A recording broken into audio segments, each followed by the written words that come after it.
আসসালামু আলাইকুম প্রিয় বন্ধুরা। আমি নিয়ে এলাম মাছের কোপ্তা কারি। মাছটাকে আমি ভালো করে কেটে ধুয়ে একটু পানি আর লবণ দিয়ে লেবুর রস দিয়ে ভিজিয়ে রাখবো বেশ খানিকক্ষণ। কিছুক্ষণ ভিজিয়ে রাখার পর এটাকে আমি ভালো করে পানি দিয়ে ধুয়ে এই যে এই কাঁটাগুলো আমি ছাড়িয়ে নিব। আর আমি মাছগুলো নিয়েছি পেটের মাছগুলো।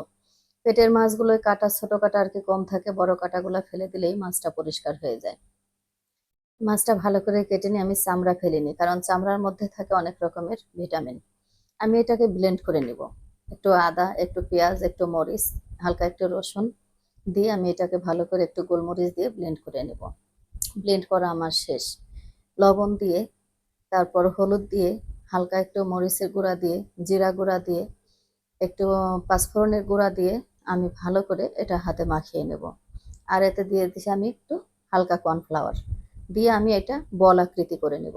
বল আকৃতি সবগুলো করে নিয়ে আমি তেলটা পর্যাপ্ত গরম করে, মানে একটু হালকা গরমের মধ্যেই আমি দিয়ে দেব। তারপরে আস্তে আস্তে এটাকে আমি উল্টে পাল্টে একটু লাল আকার হয়ে আসবে যখন, তখন আমি এটাকে মানে রান্নার উপযোগী করে নিলাম।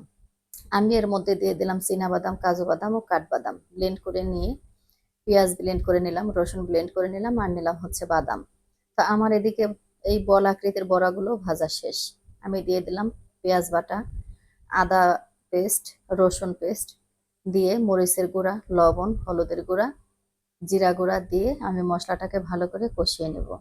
ভালো করে কষিয়ে নিয়ে যাতে একটু, মানে আমি তো সবসময় তেলটা একটু পরিমাণে কম দেওয়ার চেষ্টা করি, তার জন্য আমি পানি ব্যবহার করি। তো পানিটা ব্যবহার করে মশলাটাকে ভালো করে ভুনে আমি বলগুলো দিয়ে, তারপরে আমি বাদাম বাটা দিয়ে ভালো করে নাড়াচাড়া করে রান্না করে নেব। লাস্টে আবার আমি ভাজা জিরা দিয়ে দিলাম এবং দিয়ে দিলাম কয়েকটা কাঁচামরিচ। এটা অনেকের ফ্যামিলিতে আছে বাচ্চারা খেতে চায় না মাছ, তো এভাবে রান্না করলে অনেক ভালো লাগে। খাবেন ইনশাল্লাহ সবাই এভাবে।